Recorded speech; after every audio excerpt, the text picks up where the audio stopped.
কেমন আছেন? কি মামনি, কেমন আছো তুমি? এই তো স্যার, মেয়ে তো অসুস্থ, ডক্টরের কাছে যাচ্ছি। অসুস্থ না তা তো হবেই। এই দেশে যে মানুষ কিভাবে সুস্থ থাকে সেটা নিয়েই তো আমি চিন্তিত। ঘরে ঢুকলে শুধু নাই নাই, বিদ্যুৎ নাই, পানি নাই, গ্যাস নেই। বাইরে আসলে শুধু আছে আছে। কি আছে? জ্যাম, আবর্জনা আছে, ধুলা আছে, বালি আছে। আমার ছেলে মেয়েকে আমি ইংল্যান্ড পাঠিয়ে দিয়েছি, আর ওদের বলেছি ওই দেশেই সেটেল হতে, এখানে আর আসার প্রয়োজন নেই।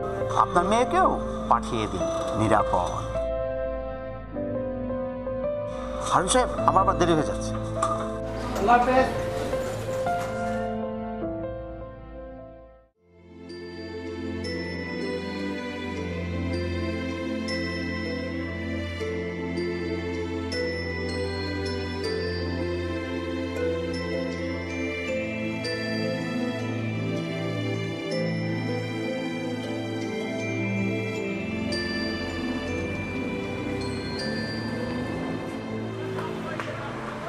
মামা, তুমি কেমন আছো? ভালো। এই শালা বাবু, কি অবস্থা? আর অবস্থা কই, 7-8 দেশের জন্ম নিছি, চাকরি নেই। ইন্টারভিউ দিতে গেলেই এক্সপিরিয়েন্স লাগবে। চিন্তা করে চাকরি না পেলে এক্সপিরিয়েন্স টাইপ করতে গিয়ে তুই কি বেটা জন্মের সময় এক্সপিরিয়েন্স লিয়েছিলি? হ্যাঁ, মামা কাকা ছাড়া এই দেশে চাকরি কোনো বাবু নাই। চিন্তা করছি থাকুমি এই দেশে, চৌধুরী ভিসা লাগাইছি, এর আমার লাগাই যাবে চাকরি এই দেশে কোনো বাবু নাই।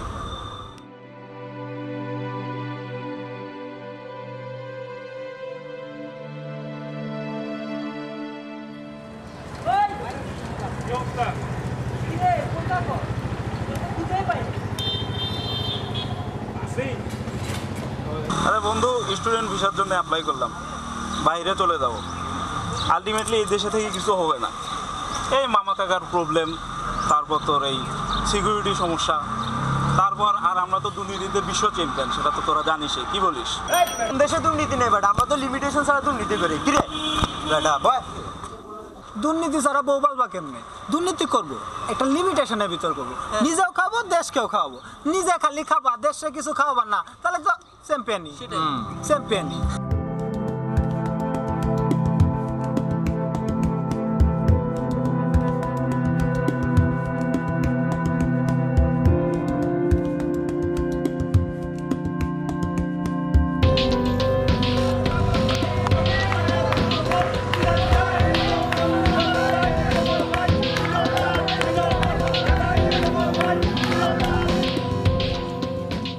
আসতে পারি ডক্টর?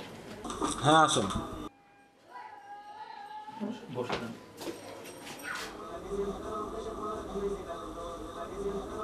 কি সমস্যা? ওর জ্বর এবং পেটে ব্যথা। পেটের সমস্যা তা তো থাকবেই, খাই তো সব অখাদ্য কুখাদ্য, আর খাবেই বাকি সব তো ফরমালিন। আমি নিজেও তো একটা ফরমালিন, নইলে এত রোগী কিভাবে দেখি? এই দেশে 2600 রোগীর জন্য একজন মাত্র ডাক্তার। এভাবে কি মাথা ঠিক থাকে?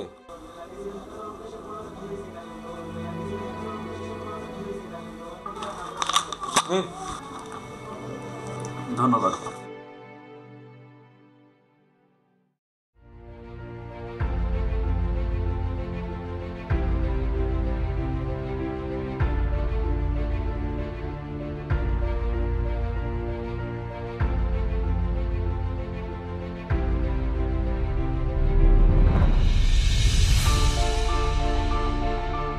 বাবা দেখো বাংলাদেশ।